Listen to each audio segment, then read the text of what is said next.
Those who know do not speak. Those who speak do not know. This is already nonsense. Those who know do not speak. So every single university professor that is teaching, this is already nonsense. This is already nonsense. Is this from part of Daoism? I know we're already 12 seconds in. The BS levels is to the roof. Is this like Well, maybe Armin, you have to understand that a lot of this is poetry. So it's allegorical in a lot of ways. It's not always literal. It's supposed to poetically illustrate a larger picture or a deeper meaning. okay? If you know and you're not speaking, you're like, thank you so much for like not sharing the knowledge and not helping people with like by sharing your wisdom. Fantastic! Like congratulations to you. Like you have some deep wisdom. You have hekmah, and you're so selfish and you're just keeping it to yourself. Wow, so great, fantastic. A journey of 1,000 miles begins with a single step. No, yeah, really. These True. wise phrases, which you've no doubt heard before, So one of them was BS, and the other one was like Captain True. Obvious. a journey of 1,000 miles begins with a single step. These wise phrases, which you've no doubt heard before, are over 2,000 years old. They come from Lao Tzu's Tao Te Ching, what many people consider to be the founding document of Daoism. This organized religious tradition is known for its care for nature, peace, and going with the flow.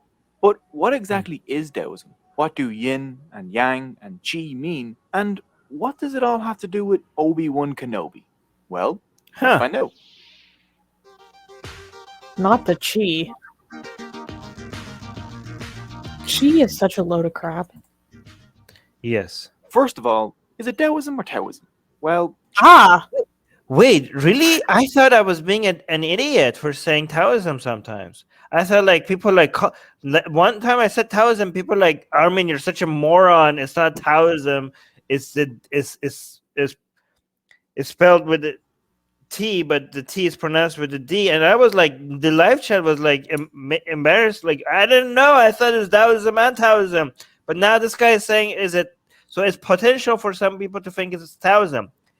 You guys stop. Okay. Chinese is a complicated language to translate Yep. into English. So Yep. there is two Daoisms. Wait, pause. Hmm. Oh, wait, this is kanji. Sorry, because I took Japanese, and so these are also characters in Japanese. So it's like, is this guy really showing Japanese when talking about Chinese speaking? Okay. But some of these are like, isn't that hiragana? Like, You know what?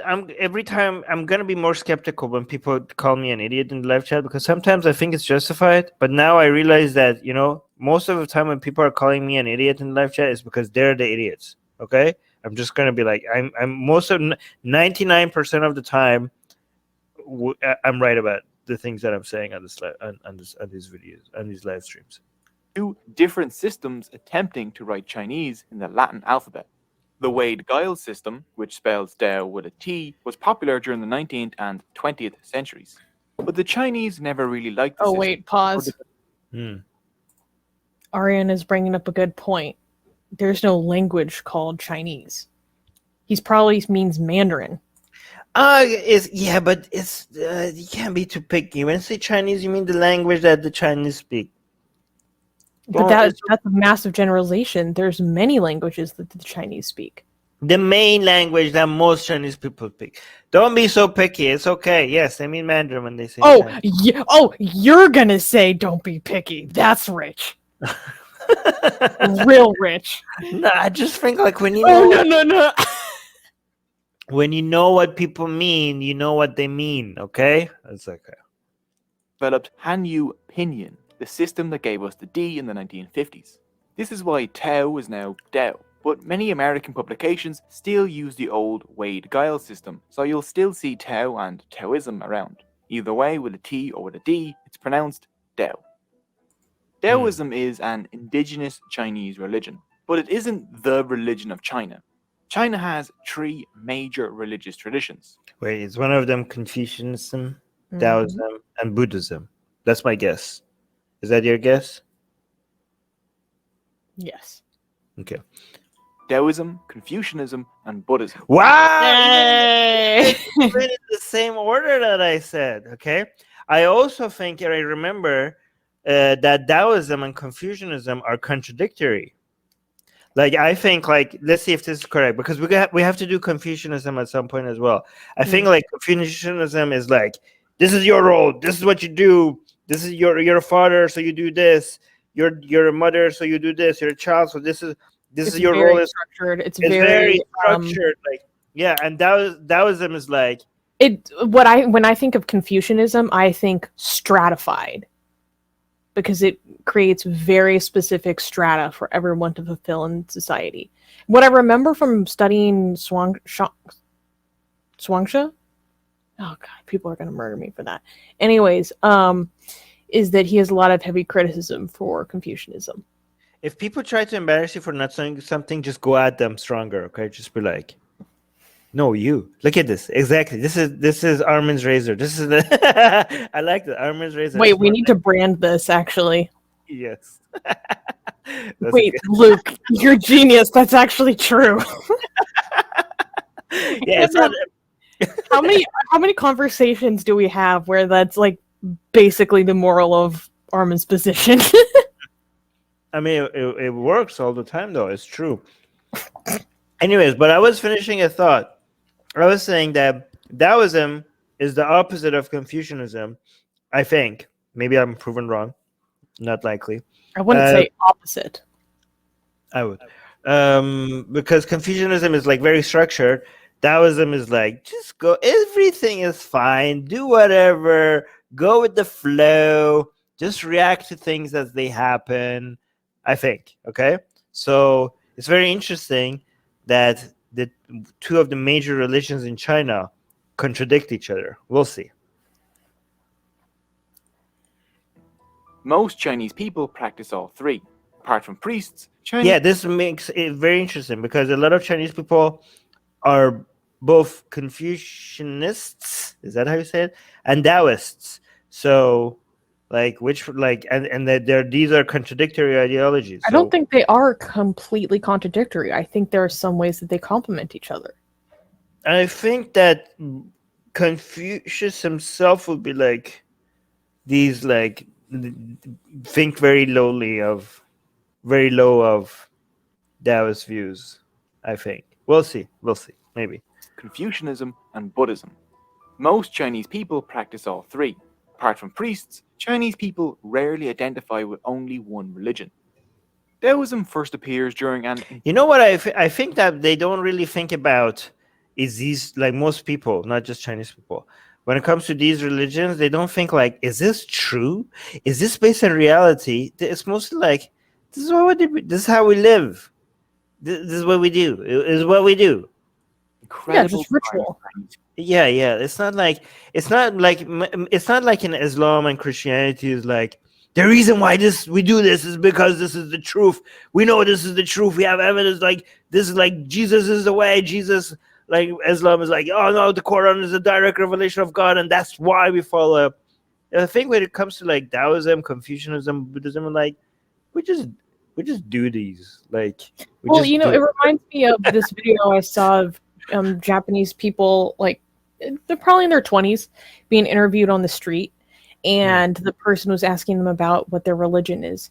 And it was funny, some of the people who were being asked that question, you could tell that it was like the first time in years they've ever had to think about that. And they're like, I guess I'm a Buddhist, because like when we do funerals, we do like Buddhist rituals. Right.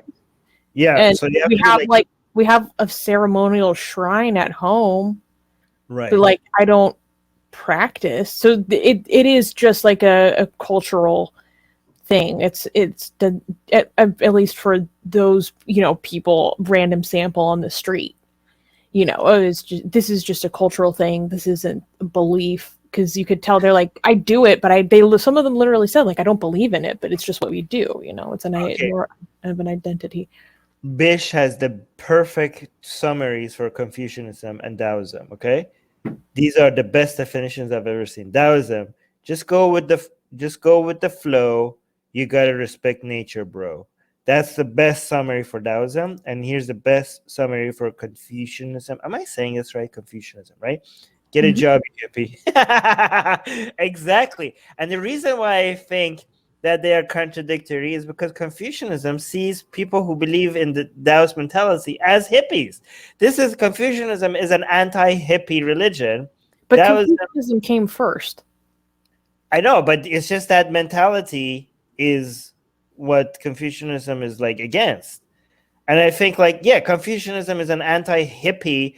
So anti-hippie ideology. Taoism is a pro-hippie ideology. That's exactly. Honestly, after living in San Francisco for like 6 or 7 years, I'm pretty anti-hippie myself. I can't stand these people. So, okay. Mortad is saying, I mean, makes sense. I'd say there are competing ideologies in people's minds in a lot of places, and people are influenced by both. Yes, true. Okay. Most people, including us here, we have contradictory ideas that are competing in our head with each other. So that makes sense but that's very true. In fact, everyone does, and you will for the rest of your life. Yes. Luke is going. It's late time for Luke. Bye, Luke. All right, let's continue. History. The Warring States period. A period where states warred from the 5th to 3rd centuries BCE. During this period... Wait, what are we talking about? Periods? Hold on, sorry. Rarely identify with only one religion. Daoism first appears during an incredible time in Chinese history. The Warring States period. A period where states warred from the 5th to 3rd century. Why you have to do them like that? Okay. Wait, pause. We have a celebrity here. Wow, and he's actually reading the Dao De Jing. Is that what you're saying? The fuck? And he's a member, guys. Be like Apostate Prophet. Ah, Apostate Prophet. Yeah. Actually, I'm gonna remember this because if there's ever anyone trying to impersonate Apostate Prophet, that's great. We now know that Apostate Prophet is a member, so nobody can come and pretend that he's an Apostate Prophet. Unless you also want to pay us, you gotta. They have to be very, very committed to impersonating. That's good, actually. Bish, what an auspicious day. Thank you for being a member, AP. That's very sweet. All right, let's continue. Philosophers such as Confucius put forward ideas. Oh, see, Confucius. Oh boy. From the 5th to 3rd centuries BCE. During this period, multiple philosophers such as Confucius put forward ideas on how to control people, armies, and states. But one philosopher stood on the sidelines and laughed at the idea that humans could even begin to know the correct way to do things when our minds and perspectives were so small. See, I was as usual. I was correct. Daoism, people like it's not self-contradictory. The founder himself thinks like that this is a contradiction to the philosophies of Confucianism, right? So I was proven correct once again. He himself was laughing at people that had belief in Confucianism and like, you guys are morons. It is contradictory according to the founder itself. This was wise old gray-bearded Lao Tzu, or the Old Master. His book, the Tao Te Ching, and Chuang-Tzu's book, the Chuang-Tzu, spoke of a universal force known as the Tao. And also subscribe to our newsletter, because if we get removed from all these platforms, at least we could reach out to you. And guys, by the way, if you subscribe to our newsletter, you get a free copy of where's your copy, Susanna? Get it. We're doing promotion. You get a free, it's not even promotion, it's free. Okay, so if you subscribe to our newsletter, link in the description, you get a free copy of Why There's No God. Come on, like I'm handing it out for free. Okay, it's a bestseller on Amazon, and you get it for free. So subscribe to our newsletter, and you get a free copy of Why There's No God sent to you. Link in the description.